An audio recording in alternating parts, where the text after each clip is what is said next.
सन 1828 की एक शांत रात थी। उदयपुर के राजमहल में सब कुछ शांत था, लेकिन उस शांति के पीछे एक गहरा दुख छिपा था। वे बहुत थके हुए थे, पर उनके चेहरे पर संतोष और गौरव था। राजमहल के एक कक्ष में महाराणा अपनी शैया पर लेटे थे। उनके चारों ओर परिवार, सेवक, सेनापति और राजवैद्य खड़े थे। रानी कर्णावती पास बैठी थीं। उनका चेहरा उदासी से भरा हुआ था।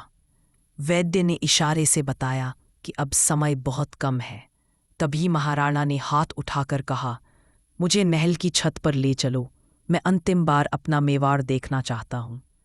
4 सैनिकों ने उन्हें पालकी में बैठाया और धीरे धीरे छत तक ले गए।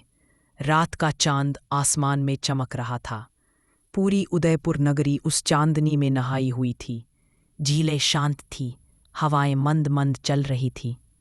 महाराणा ने दूर दूर तक देखा और धीरे से कहा, मेवाड़, तू ही मेरी आत्मा है। तेरे लिए ही मैंने जिया, तेरे लिए ही लड़ा। उनकी आंखों से एक आंसू बह गया, लेकिन वह दुख का नहीं, संतोष का था। उन्हें बचपन याद आया, जब वे केवल 10 साल के थे और गद्दी पर चारों ओर संकट था, पर उन्होंने कभी हार नहीं मानी। मराठों का दबाव, अंग्रेजों की चालें, आंतरिक षड्यंत्र, सबका सामना किया। उन्होंने खुद से कहा, अगर मैंने कुछ समझौते किए तो वो मेवाड़ को बचाने के लिए थे।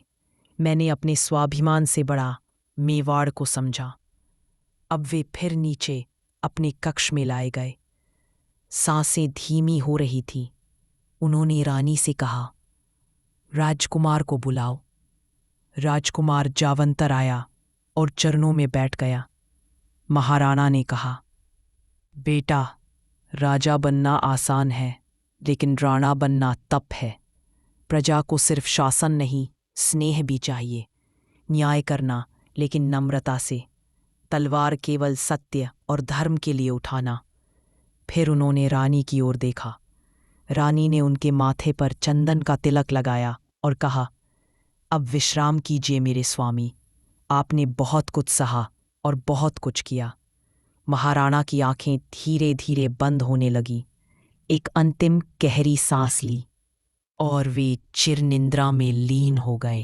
राजमहल में शोक छा गया, पर साथ ही था एक महान आत्मा को अंतिम प्रणाम।